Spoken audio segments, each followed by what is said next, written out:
Pero ahora sí que vamos a pasar a la predicación de la palabra del Señor. Y lo vamos a hacer leyendo en la carta a los romanos, en el capítulo 9. Romanos, el capítulo 9 estamos.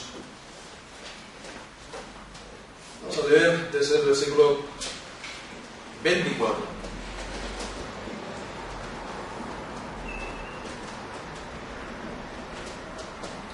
Estaba Pablo hablando de los vasos de ira que el Señor soportó con mucha paciencia, preparados para destrucción, y después de los vasos de misericordia que Él preparó de antemano para gloria.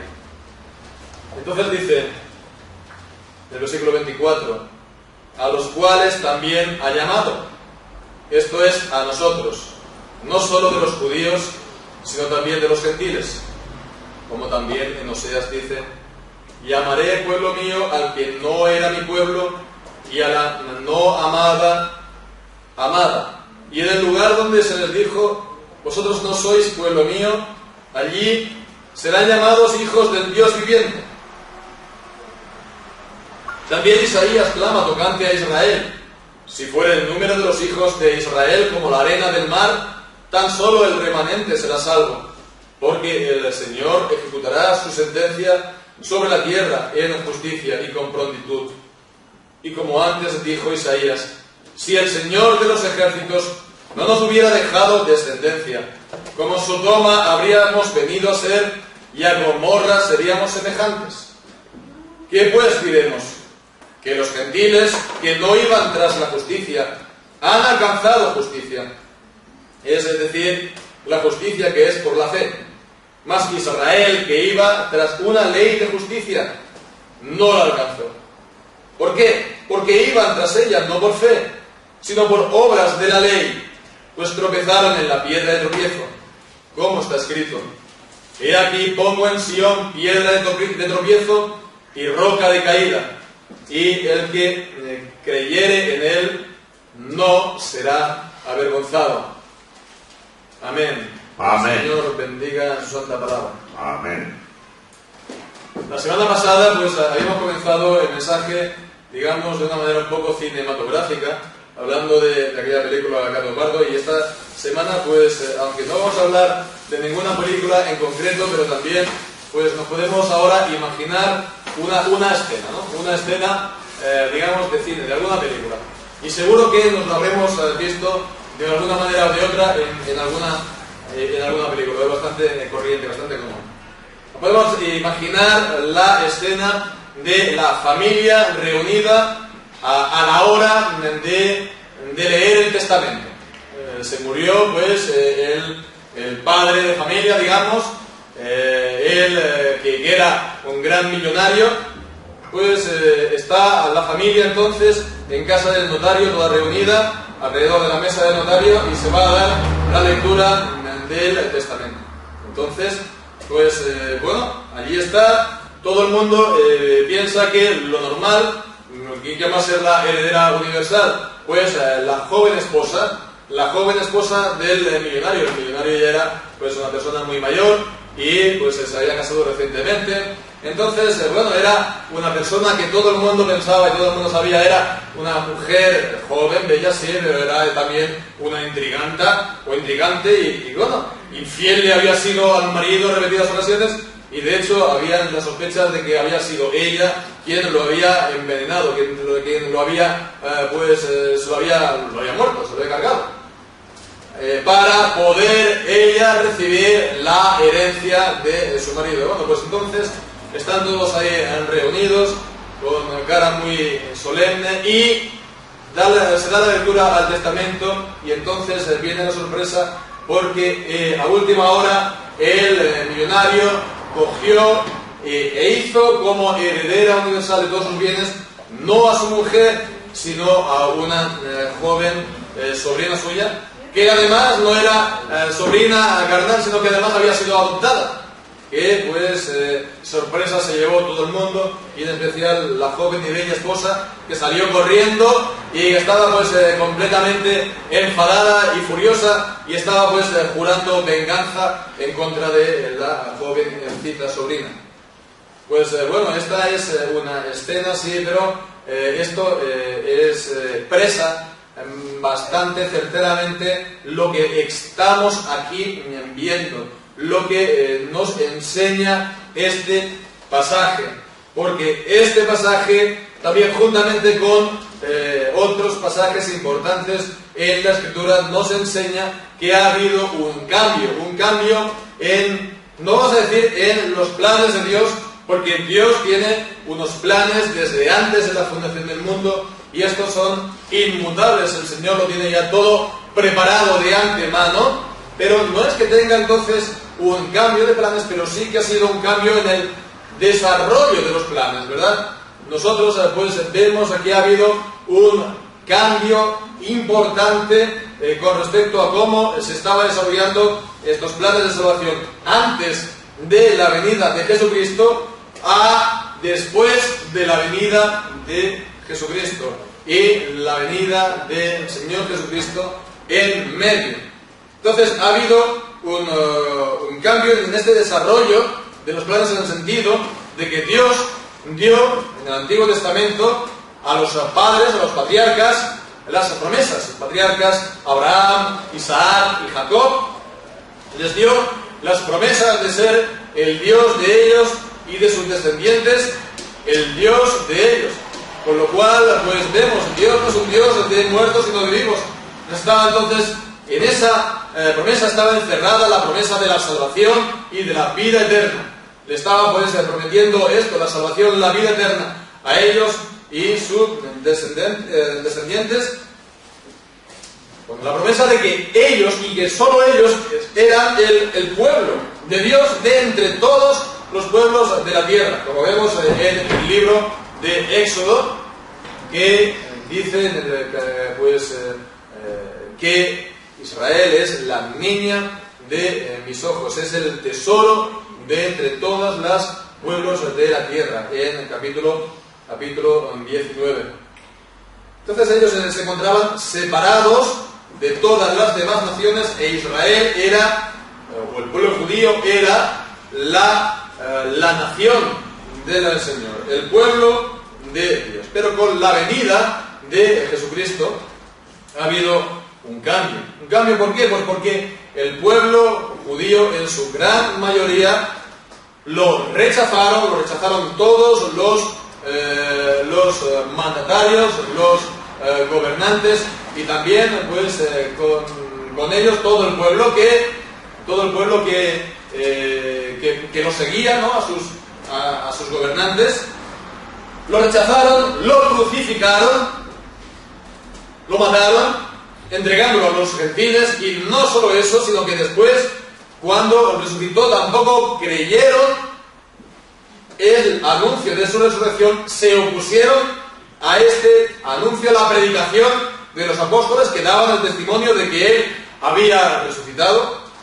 Y entonces, de esta manera, pues, ellos rechazaron también el Evangelio, rechazaron a Jesucristo, lo mataron, rechazaron también el Evangelio, mataron a los testigos del Señor, a Esteban, a tantos otros, y después también se han opuesto a la predicación del Evangelio, se han puesto como enemigos del Evangelio. Entonces, ¿el cambio dónde está? Pues vemos en esto mismo, en que ahora el pueblo judío, como tal, como nación, ya no es el pueblo que está en el pacto. Ahora, con la venida de Jesucristo, es el nuevo pacto, la nueva alianza, nos enseña la carta a los hebreos. Entonces, este pacto ya no es con Israel, o con el pueblo judío, sino que se ha abierto a todas las naciones. Ya no estaba pues centrado solamente en la nación de Israel, sino que se ha abierto a todas las naciones. Ha habido un cambio, y entonces lo podemos decirlo así, con esta palabra, con esta sola palabra, ha habido un cambio, una sustitución en cuanto a lo que es el pueblo en pacto con el Señor.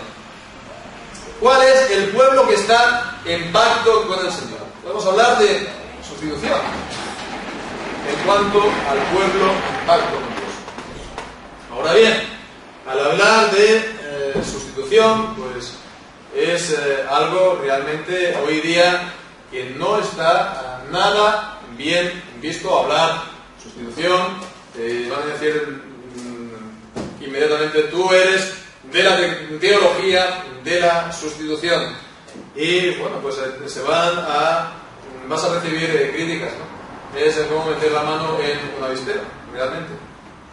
Realmente vas a recibir las picaduras y los ataques de unos y de otros. Porque la teología de la sustitución, por así decirlo, está muy mal visto por todas partes. Por supuesto, hemos de tener en cuenta lo que ha ocurrido en Europa en el siglo XX, en la Segunda Guerra Mundial, el intento de exterminio de todos los judíos en Europa. Y bien, pues entonces se piensa, esto es también debido a la enseñanza tradicional de que el pueblo judío ya no es el pueblo en alianza con el Señor. Entonces, por eso se ha señalado a esta enseñanza. Entonces, ahora quien lo diga, pues en los ambientes, digamos, de las grandes iglesias, de las iglesias, digamos, nacionales, o el mundo, digamos, de las iglesias multitudinistas, un mundo, digamos, ecuménico, ¿no? De las grandes iglesias en este sentido, pues está muy mal visto, ¿no? Juntamente también con la Iglesia Católica, por supuesto. Pero también ocurre algo parecido en el mundo evangélico, ¿no? El mundo evangélico, pero no de la misma manera, sino más bien debido a una especie de fascinación entre nosotros los evangélicos por el pueblo judío. Hay una especie de fascinación, se puede decir así, y entonces después se sigue también pensando. Hay enseñanzas como dispensacionalismo que enseñan que el pueblo de Israel sigue siendo pues el pueblo de Dios. La iglesia es simplemente un pequeño paréntesis en la historia. Entonces, bueno, pero realmente, en realidad, el pueblo de Dios es el pueblo judío.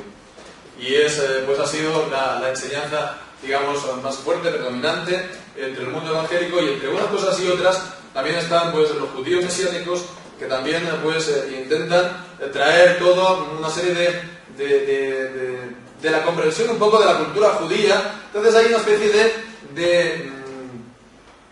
todo junto hace que haya una fascinación, y que entre unos y otros pues no pueda decir libremente, pues lo que vemos aquí, que ha habido un cambio y que ha habido una sustitución en los planes del Señor, que el pueblo en pacto, en alianza con el Señor, ya no es la nación de Israel y solo ella, sino que ha habido, como vamos a ver, un cambio. Es decir, es lo que vamos a estar viendo esta mañana, porque también es importante ver esto, comprenderlo esto, porque también es cierto que cuando hablamos de sustitución o teología de la sustitución se puede entender muy mal, ¿verdad? Puede haber malos entendidos, y que también estos malos entendidos pueden llegar a ser caros, ¿no?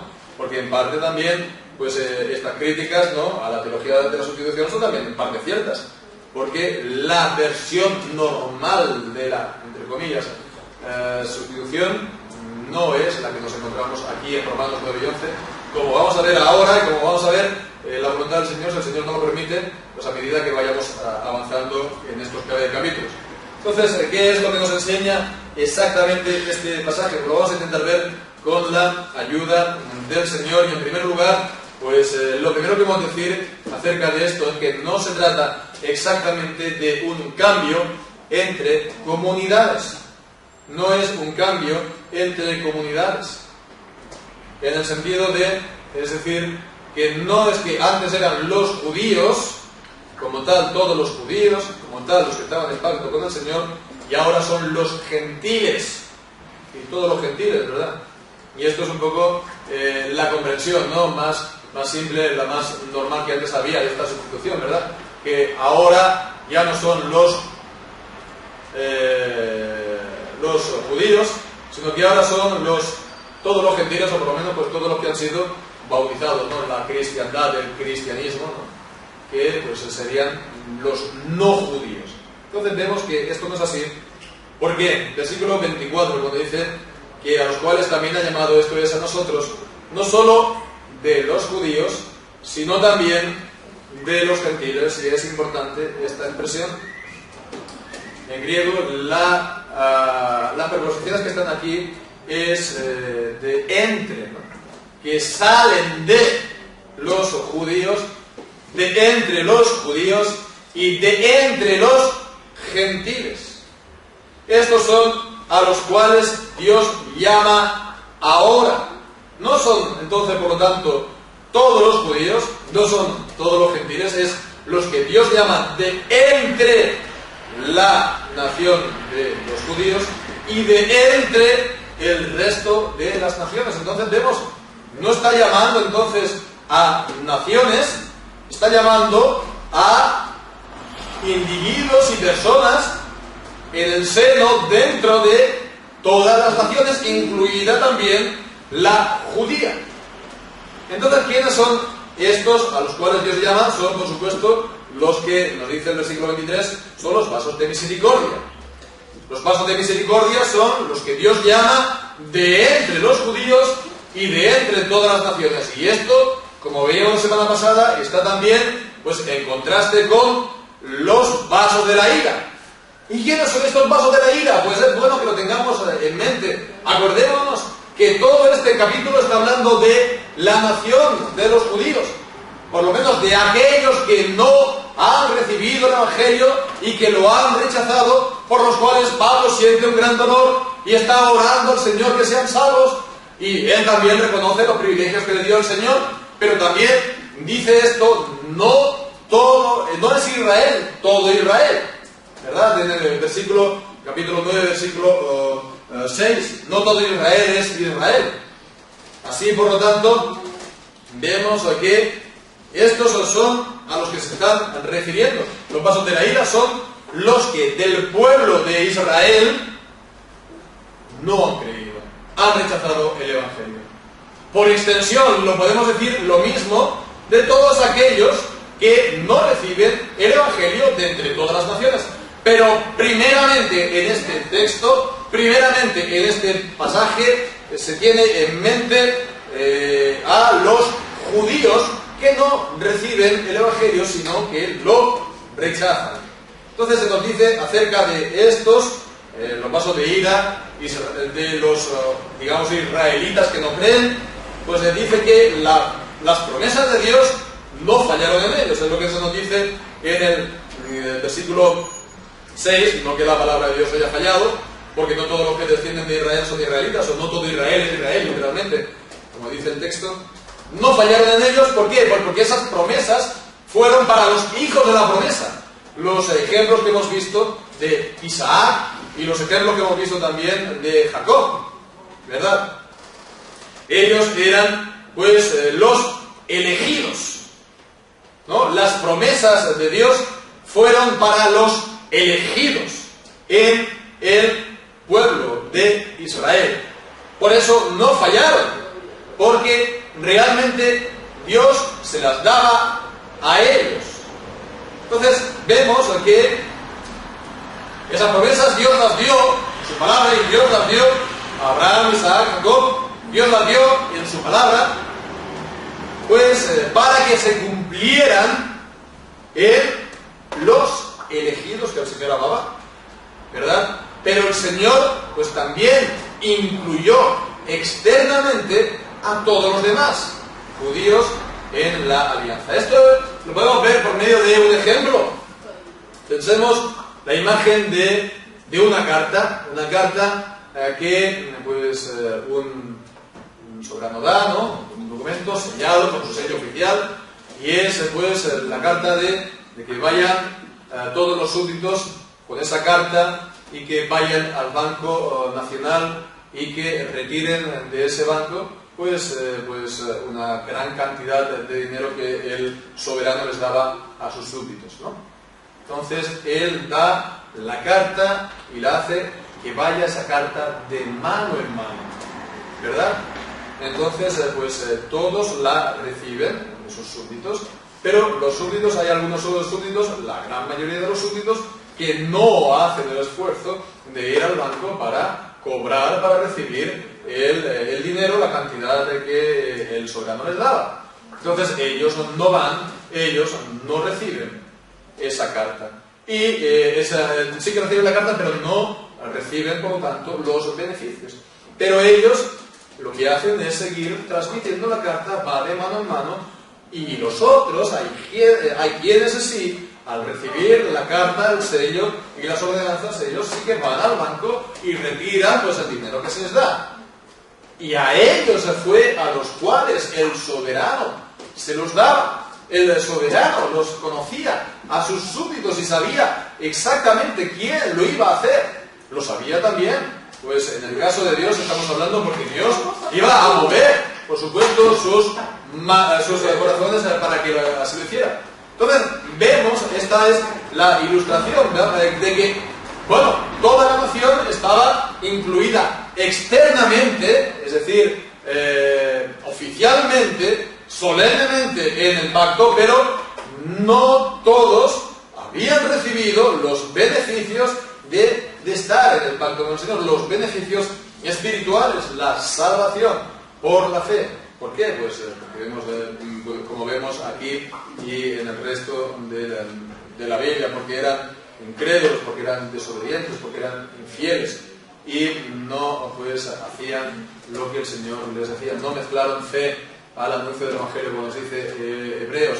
En fin, entonces vemos estos que han rechazado, estos que no han querido, pues entonces con la venida de Jesucristo ha habido un cambio, porque los que lo han rechazado, ahora pues el Evangelio no se queda confinado en Israel, solamente en la nación judía, sino que se da a todas las naciones, y ese es el cambio. Leemos esto mismo en Mateo, en el capítulo 21, versículo 41 al 43, Mateo 21 al 41, 43. Y es la conclusión que da Jesús a la parábola de los labradores malvados. Dice en el versículo 41, le dijeron, a los malos destruirás sin misericordia y arrendará su viña a otros labradores que le paguen el fruto a su tiempo. Esto es lo que responden pues los judíos a la pregunta de Jesús: ¿qué hará aquellos labradores malvados que han rechazado, verdad, y que han matado al heredero? Pues dice, los destruirá sin misericordia, arrendará su viña a otros labradores que le pagan el fruto a su tiempo. Y Jesús le dijo, ¿nunca leísteis en las Escrituras, la piedra que desecharon los edificadores ha venido a ser la cabeza del ángulo? El Señor ha hecho esto y es cosa maravillosa a nuestros ojos. Por tanto os digo que el reino de Dios será quitado de vosotros y será dado a gente que produzca los frutos de él. Será quitado de vosotros. Será quitado de vosotros. Entonces vemos que ahí está el cambio, de que se les es quitado a la nación como tal.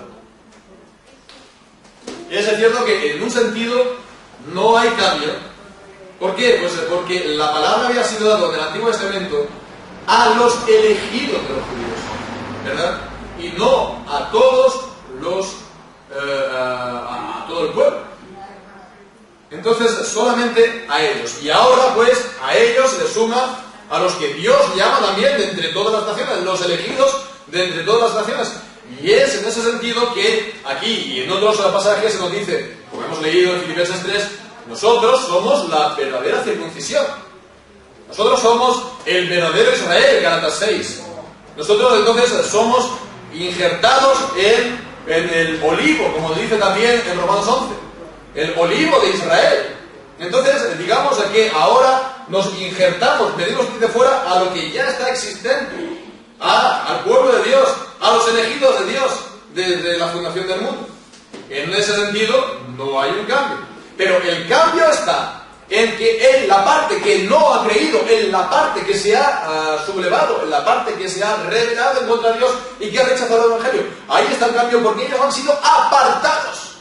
Porque ellos han sido apartados. O, utilizando la palabra de Romanos 9, endurecidos por Dios. Como vemos aquí, han quedado bajo endurecimiento. en el capítulo 11, versículo 7. ¿Qué pues? Lo que buscaba Israel no lo ha alcanzado, pero los escogidos sí lo han alcanzado, y los demás fueron endurecidos.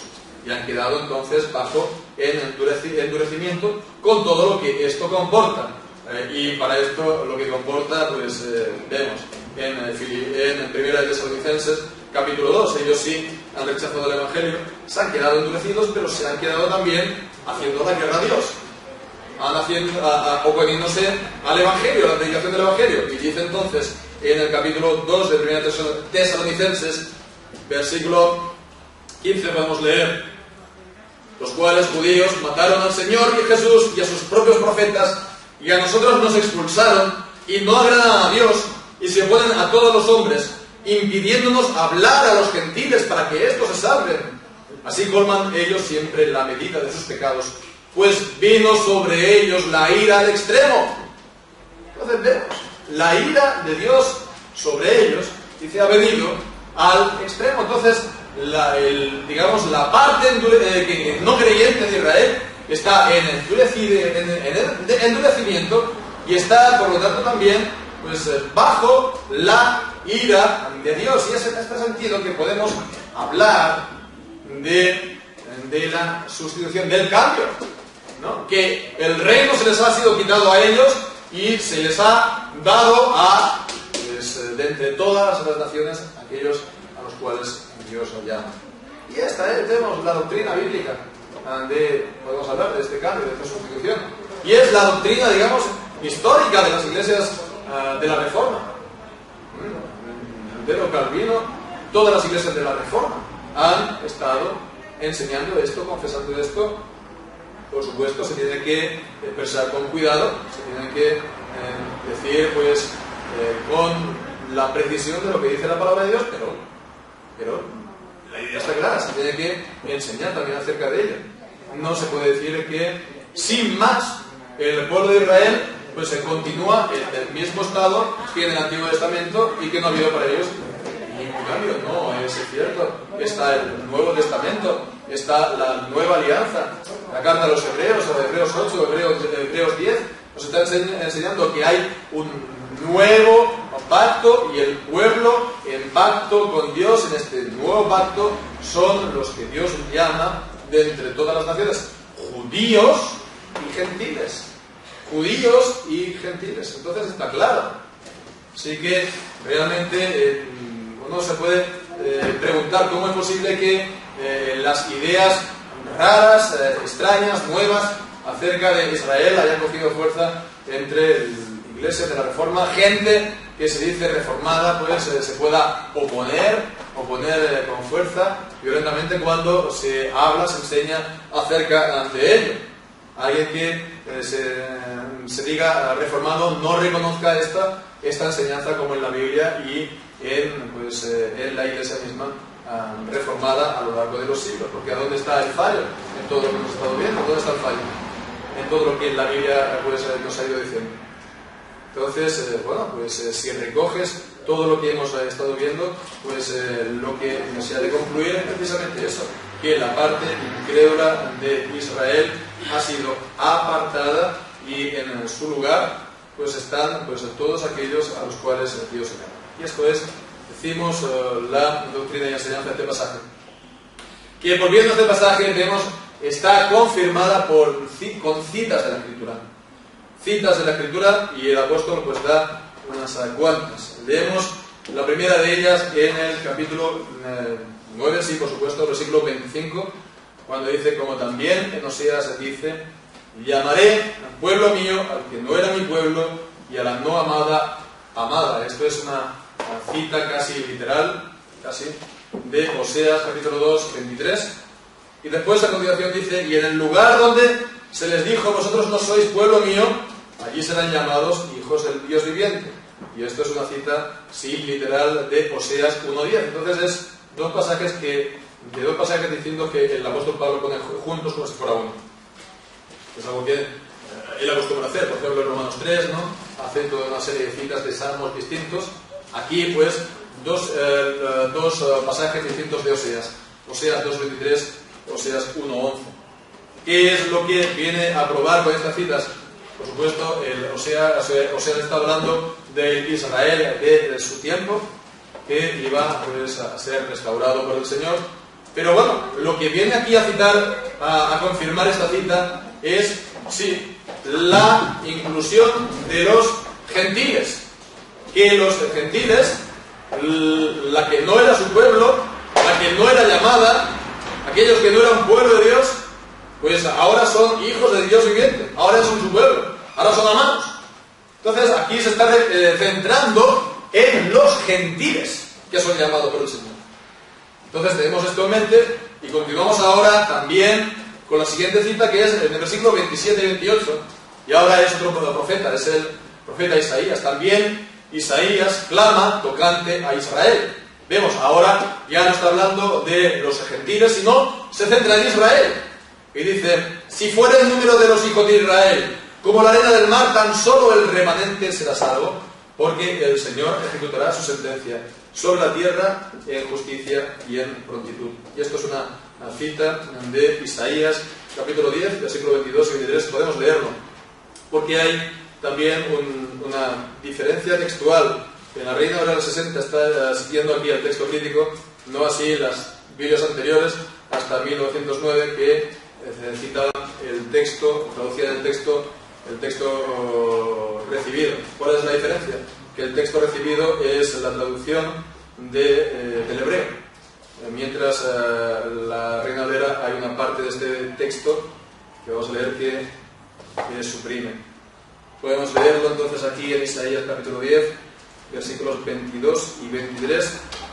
Dice: porque si tu pueblo, oh Israel, fuere como las arenas del mar, el remanente de él volverá. La destrucción acordada rebosará justicia. La destrucción acordada rebosará justicia. Pues el Señor, Jehová de los ejércitos, hará consumación ya determinada en medio de la tierra. Vemos que lo que Isaías en el hebreo, el texto hebreo, no solamente está hablando del remanente, sino también de la destrucción del pueblo. También está pues reflejado aquí la destrucción consumada, que el Señor va a consumar también su juicio en el resto del pueblo. Aunque sea como la arena del mar, solo un remanente se salvará, porque el Señor hará consumación del pueblo. Y eso está ya determinado, fijo, y el Señor lo hará pronto. Es lo que nos viene a decir esta cita. La tercera cita vemos aquí en el versículo 29, es otra cita del versículo de Isaías: si el Señor de los ejércitos no nos hubiera dejado descendencia, como Sodoma habríamos venido a ser, y a Gomorra seríamos semejantes. Entonces es una cita del capítulo 1 de Isaías. Entonces no es tanto la idea de que van a ser tan depravados como Sodoma y Gomorra, sino más bien en el sentido de la destrucción de Sodoma y Gomorra, ¿verdad? Que habían sido completamente destruidos por el Señor. Pero dice, bueno, el Señor nos ha dejado un remanente. Entonces, si no hubiera sido así, hubiera habido destrucción completa como Sodoma y Gomorra, pero el Señor nos ha dejado un remanente. Por lo cual vemos, las tres citas juntas están hablando de la inclusión de los gentiles y de un remanente, ¿verdad? Un remanente que se salva del pueblo de Israel, mientras que el resto queda en juicio y bajo juicio. Esto es lo que nos viene a decir aquí pues, el apóstol. Entonces, fijémonos también un poco de paso que el apóstol aquí está citando estas tres citas que en el contexto original de los profetas no son una profecía, en el sentido de que está hablando digamos, directamente de esto, sino que se estaba refiriendo al Israel de su tiempo. Entonces vemos también una buena manera de cómo tratar, manejar la Biblia, porque aquí lo que está haciendo el apóstol es aplicar las pasajes de la Escritura, aplicar las declaraciones de los profetas. Entonces está, el contexto original se daba una situación y esa misma situación se encuentra ahora, entonces lo que estaba diciendo entonces se aplica también ahora. Por lo cual vemos que es una buena manera también de leer la Biblia y de buscar aplicación a, por ejemplo, el Antiguo Testamento hoy en el día. Pero bueno, esto es lo que nos viene a decir y a confirmar estas citas. Está el llamamiento de los gentiles, está la salvación del remanente de Israel y está el resto del pueblo que queda, por lo tanto, bajo condenación para ser, pues dice, completamente destruido como pues Sodoma, Gomorra, etc. Entonces vemos los elegidos de los gentiles y el remanente de Israel. Estos son los que forman ahora el nuevo pueblo de Dios. Son ellos que ahora son el verdadero Israel, la verdadera circuncisión que dice Filipenses capítulo 3. Nosotros somos la verdadera circuncisión, los que en espíritu servimos a Dios y no nos gloriamos en la carne. O el verdadero Israel, el Israel de Dios, en Gálatas capítulo 6. Ahora es el pueblo en pacto, en el nuevo pacto, en la nueva alianza del Señor. Bien, pues vamos ahora a ver ya brevemente la explicación que da el apóstol Pablo aquí en el versículo 30 al 33, cuando dice que pues diremos que los gentiles, que no iban tras la justicia, han alcanzado justicia, es decir, la justicia que por la fe. Para alcanzar justicia, pues es necesario también la revelación de la palabra de Dios. Entonces ellos estaban fuera de la revelación de la palabra de Dios. Lo veíamos también ayer, por ejemplo, en Hechos capítulo 17, los gentiles no tenían la palabra de Dios. Tenían la revelación general, sí, pero la revelación general que Dios da en las obras de la naturaleza, en la historia, esto no habla acerca de la salvación, no te dice cómo ha de ser salvo, no te habla acerca de Jesucristo. Entonces ellos no tenían esta revelación, con lo cual, pues ellos sí no iban detrás de ella, pero lo han alcanzado, esta justicia. Y sin embargo, aquellos que tenían la revelación, tenían la palabra de Dios, y ellos sí que iban detrás de ella, y ellos la buscaban el ser justos, ser aceptos delante de Dios, ellos han sido rechazados. Dicen, no han alcanzado. El no alcanzar aquí tiene el significado de haber sido rechazado por el Señor. O también, como hemos visto las semanas anteriores, reprobados. Se han manifestado reprobados. Con lo cual vemos aquí lo que dice aquí en el versículo 32, dice, ¿por qué? Y él da la razón, porque iban tras ella no por la fe, sino como por las obras de la ley. No iban por la fe, sino por las obras de la ley. Y bien, entonces vemos aquí algo importante, porque no era por causa de sus vicios, no era por causa de sus pecados que ellos habían sido rechazados, no fue porque ellos eran un atajo de pecadores, al contrario. Cogemos, leemos la Biblia, los fariseos eran personas exteriormente muy pulcras y muy buenas, no quiere decir, no hay ningún problema en este sentido, no, y Jesucristo le dice, si vuestra justicia no fuera mayor que la de ellos, pues no entraréis en el reino de los cielos, para decir, sí, que alguna justicia exteriormente tienen.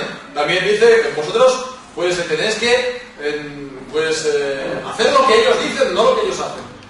Entonces, bueno, el problema de ellos no era tanto el pecado, como vemos aquí, la doctrina. No fueron dejados porque ellos eran infieles en cuanto a pecados morales, sino era un error doctrinal de querer ser justos delante de Dios por medio de las obras de la ley.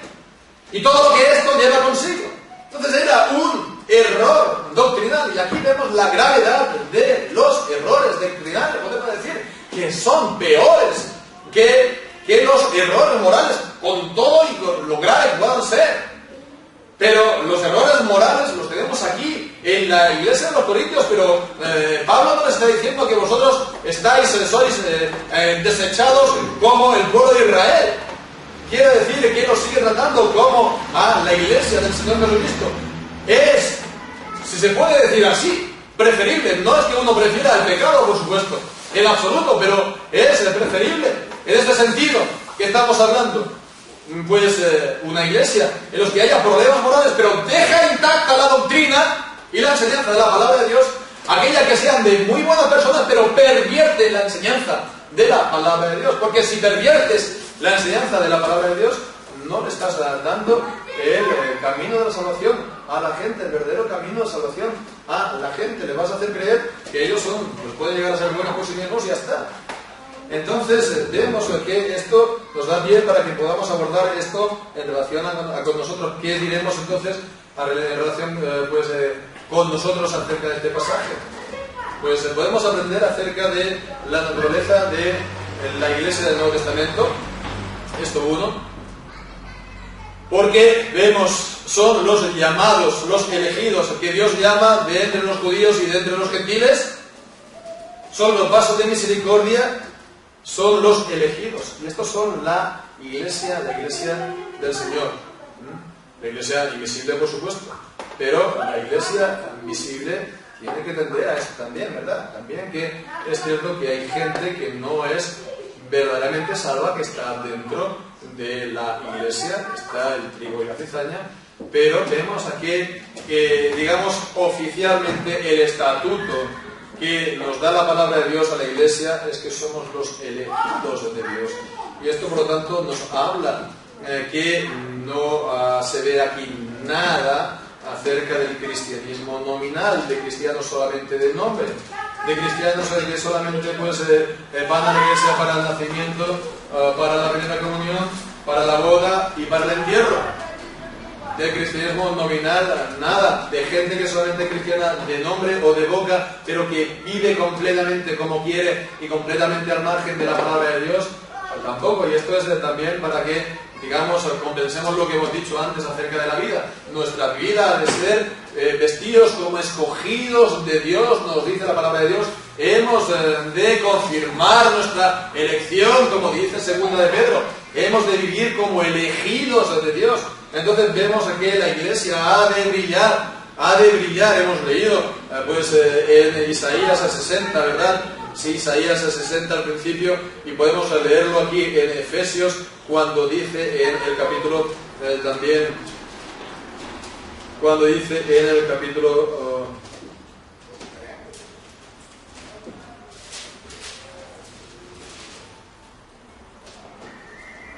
5, versículo 14, por lo cual dice: despiértate tú que duermes y levántate de los muertos y te alumbrará Cristo. Mirad pues con diligencia cómo andéis, no como necios sino como sabios. Entonces hemos de vivir como escogidos de Dios, hemos de despertar, hemos de brillar, somos la luz del mundo, hemos de estar en el mundo brillando como luminares en el mundo, no el mundo en la iglesia, sino como estar en el mundo como la iglesia del Señor Jesucristo. Esto en primer lugar. En segundo lugar, una vez más, y hemos de verlo esto, la gravedad del error acerca de la Escritura y acerca de Jesucristo.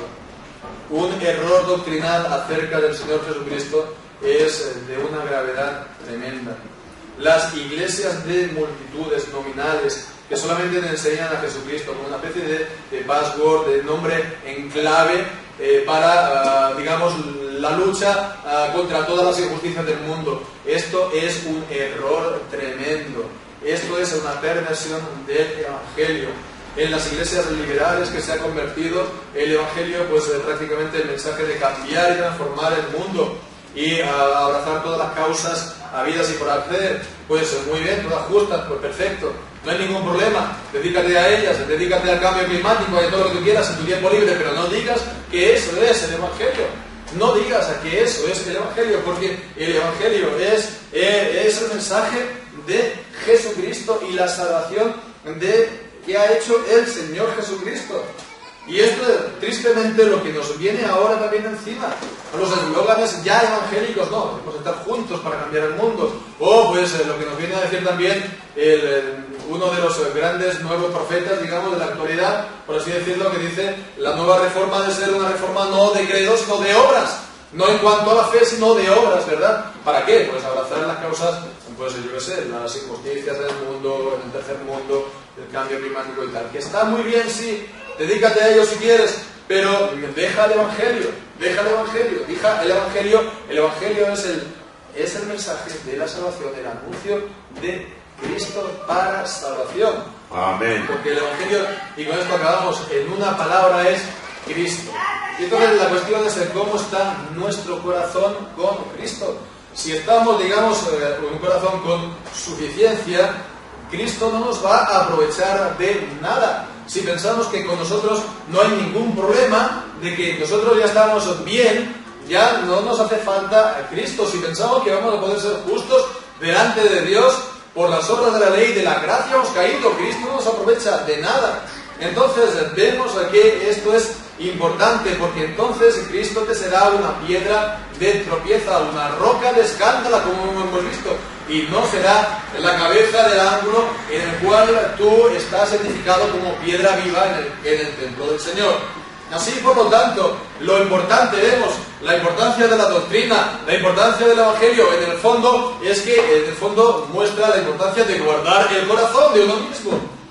El corazón, de que guardemos, de que no tengamos aquí nuestra propia suficiencia delante de Él. Nosotros hemos de vernos de que nosotros no somos nada. Nosotros, si servimos a Dios, nosotros no tenemos ningún tipo de protagonismo. Nosotros simplemente hemos de hacer lo que Él nos dice, limitar, simplemente cumplir su voluntad. Es lo único que hacemos como siervos, y sobre todo la cuestión es que hemos de ver nuestra propia necesidad de la gracia, nuestra propia necesidad de Cristo, y que Cristo es nuestro. Y ver que, bueno, en Él está, pues, ha de estar nuestro mayor amor en Cristo, sí. Nuestro amor ha de estar en Cristo, y Él ha de ser la base de nuestra felicidad. Entonces hemos de estar pensando en Él, hemos de estar gloriándonos en Él, ¿verdad? Hemos leído en Filipenses, en el capítulo 3, ¿no? Conocer más y más acerca del amor de Jesucristo, por el cual lo he perdido todo y lo tengo todo por basura, ¿no? Participar más y más de Cristo, del poder de su resurrección en su vida, también de sus padecimientos y de su muerte. Entonces ha de ser como Cristo. Y entonces estar en comunión con Cristo, y esto es el Evangelio, estar en comunión con Cristo por medio de la fe en Él, y tener amor por Cristo, y esto es el Evangelio. Entonces esto es la salvación, Cristo, en una palabra. Y entonces hemos de estar, pues, con este sentimiento, guardarlo en nuestro corazón, que no nos despisten unos u otros, ¿no? Que no hayan cantos de sirenas que nos vayan aquí a hacer desviar. Nosotros con Cristo, con nuestro Cristo, ¿no? Y decir, pues mira, llegar a decir Cristo, Él es, pues, llegar a decir, yo soy suyo, Él es mío.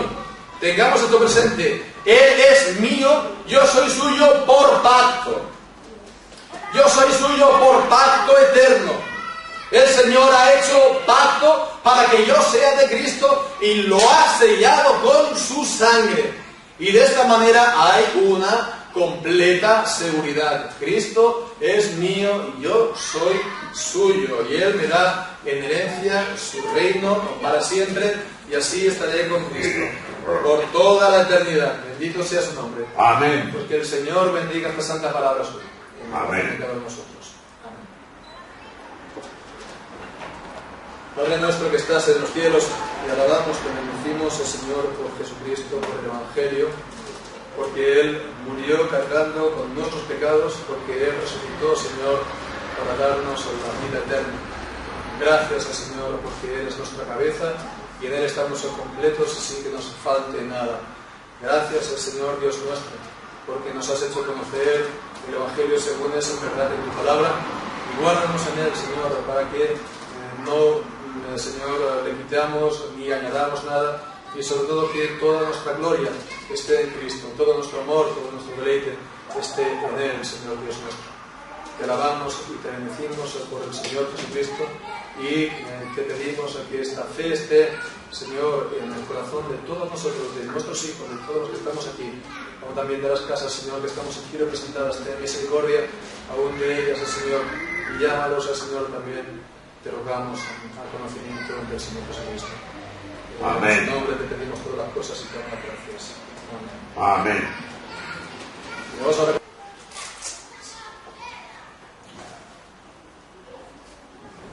Himno 83. Cuán dulce el nombre de Jesús es para el hombre fiel, consuelo, paz, vigor, salud, haya el creyente en él. Al pecho herido fuerzas da y calma el corazón, al alma hambrienta